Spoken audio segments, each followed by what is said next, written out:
Viewers, welcome po sa Buong Electronics. May gagawin tayo ditong automatic washing machine na Sharp. Papalitan natin ng bagong board, tapos ipapakita ko sa inyo kung anong problema niya kahit napalitan na siya ng bago. Tapos ipapakita ko rin sa inyo kung paano natin siya gagawa ng paraan. Ayan siya. Ito yung bago. Ito naman yung luma. Nirepair ko na yan, kaya lang saglit lang nasira ulit. Kaya sabi nung may-ari, palitan na lang daw ng bago. Ayan. Kakabit natin.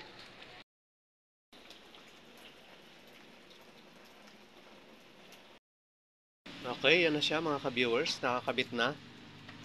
Ito, tornilyo ko lang sa taas para matesting natin. Nakakabit na. Hindi ko muna siya kinumpleto para pag may problema pa, madali lang kalasin. Testingin muna natin.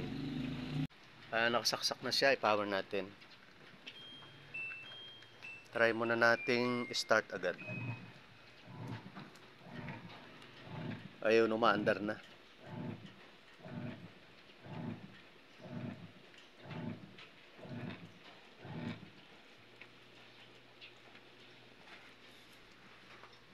Ayan yung kanyang inlet, umaandar.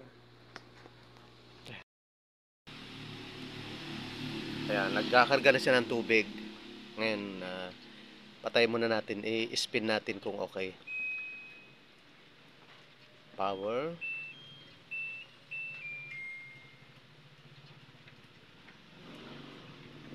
Patayin natin yung wash.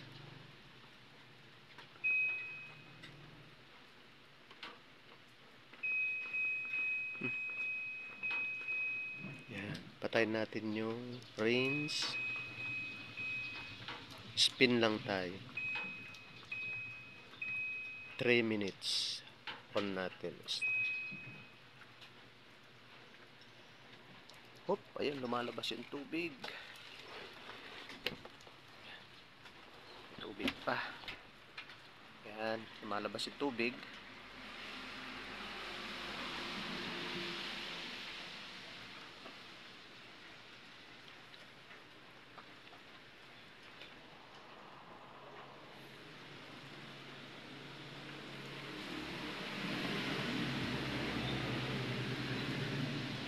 Yun, umikot na. Ayan, umaandar na siya mga ka-viewers. Ibig sabihin, okay. Ngayon, tingnan natin yung isang sinasabi kong problema niya. Testingin ko lang yung kanyang inlet. Bubuksan ko lang. Ito mga ka-viewers, kung mapapansin nyo, tinutukan ko ng tester itong kanyang isang inlet. Yan. Nilagay natin sa AC. Papakita ko sa inyo kung anong problema niya. Power. Tapos, patayin uli natin yung wash. So, yung range, papatayin natin. Yan. Tapos, spin. Yan. Kahit saan yan, kahit naka 3 minutes. Ayan. Tapos, start natin. Ayan. Nagde-drain. Nagde-drain na yan. Kaya lang, ayan, kung mapapansin nyo mga ka-viewers,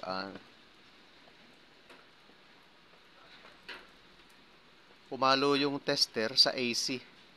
Ibig sabihin, gumagana yung inlet niya habang nagde-drain. Ayan yung problema ng bagong board, mga ka-viewers. Ayan o, nag-i-spin siya.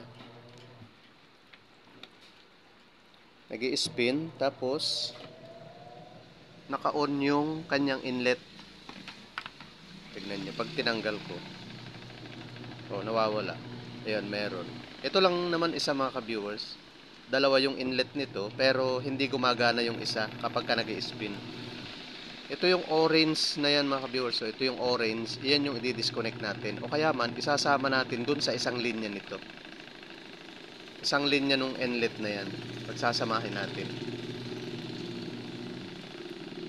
Pero mas maganda, isang inlet lang ang gagana para may reserba ka pang isang inlet.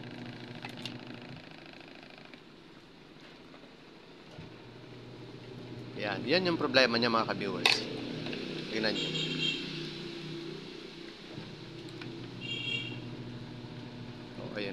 mayroon siyang AC sa inlet. Umaandar yung kanyang inlet habang nag-i-spin. Tapos patayin ko yun, mamamatay siya. Tapos try nating i-start para sa was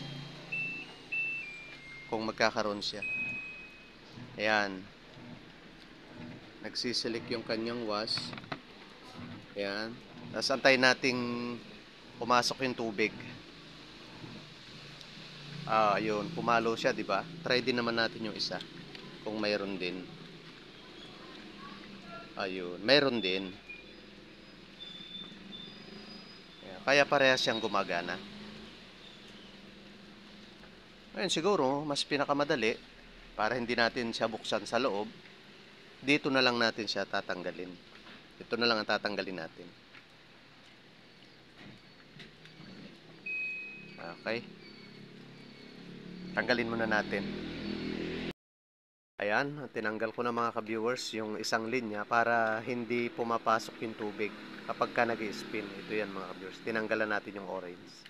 Okay, testingin na natin ulit. Ayan, power natin.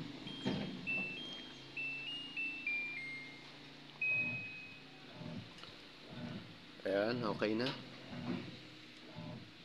Tapos, stop. Spin natin.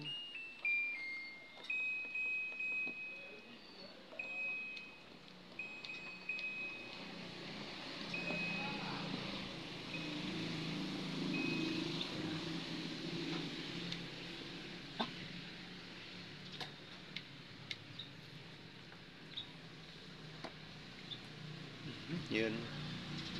Palabas na yung tubig. Tayo na lang natin mag-spin. Ayan, nag-i-spin na siya.